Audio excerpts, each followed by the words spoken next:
సిహెచ్సిలో x ray ఎందుకు పనిచేయట్లేదు?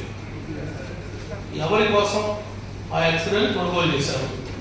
దాని పరికరాలు ఎవరి పర్మిషన్తో మీరు వేరే హాస్పిటల్కి పంపించారు? ఓకే, ఎమర్జెన్సీ వచ్చింది ఇంకా ఇక్కడ ఫిట్ చేయలేదు కాబట్టి మీరు పంపించారు. కానీ ఇప్పుడు దాకా ఎందుకు దాన్ని పెట్టించలేకపోయారు? దానికి కారణం తెలియజేయగలరా? సార్, ఇప్పుడు కేవలం సార్ ఇది కోవిడ్ టైంలో ఈ యొక్క 100 ml ఎక్స్రేని అన్ని కమ్యూనిటీ హెల్త్ సెంటర్స్కి 35 హాస్పిటల్స్కి ఇచ్చేసారు. 2020లో ఇచ్చారు. అప్పుడు దీనికి అవసరమైన నేను అడిగింది దాని పార్ట్స్ ఏమైనాయి, దాన్ని ఎందుకు తెచ్చారు, ఎందుకు కొన్నారు, ఏం చేశారు అని అడిగారు.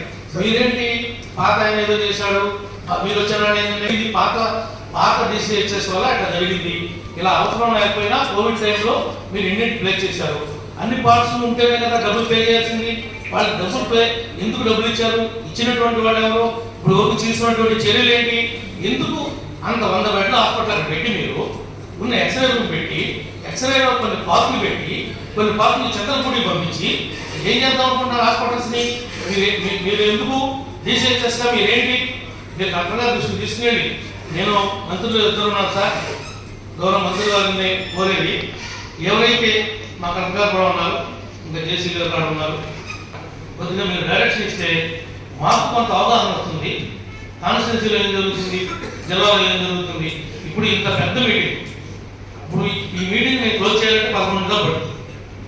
అన్ని అంశాలను నా ఇష్యూస్ ఉన్నాయి. కానీ మిమ్మల్ని వచ్చారు కదా అని 11 నిమిషాలు కూర్చోబెట్టడం మా భావం కాదు కదా. ఏం మాట్లాడితే అది ఏంటి రాగానే జిల్లా మంత్రులు ఉన్నారు, కలెక్టర్ గారు ఉన్నారు, నేను అడ్రస్ చేస్తున్నా. మీరు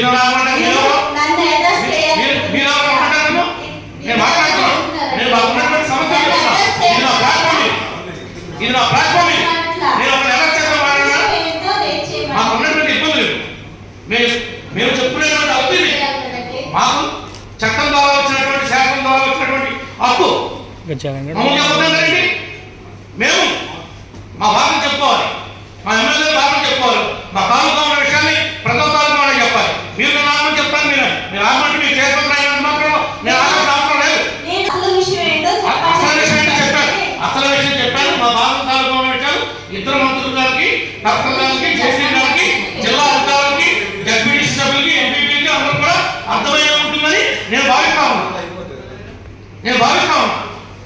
చెప్పాలంటే ఇది ఉదయం 11 గంటల మొదటి సాయంత్రం 4 గంటల మీటింగ్, మొక్కుమని మీటింగ్ పెట్టి మాట్లాడమంటే ఎలా మాట్లాడతాం మేము? నాకే అర్థం కాదు. నేను నా ఎదురు వచ్చినప్పుడు చెప్పిన ఆన్సర్ దానివల్ల మళ్ళీ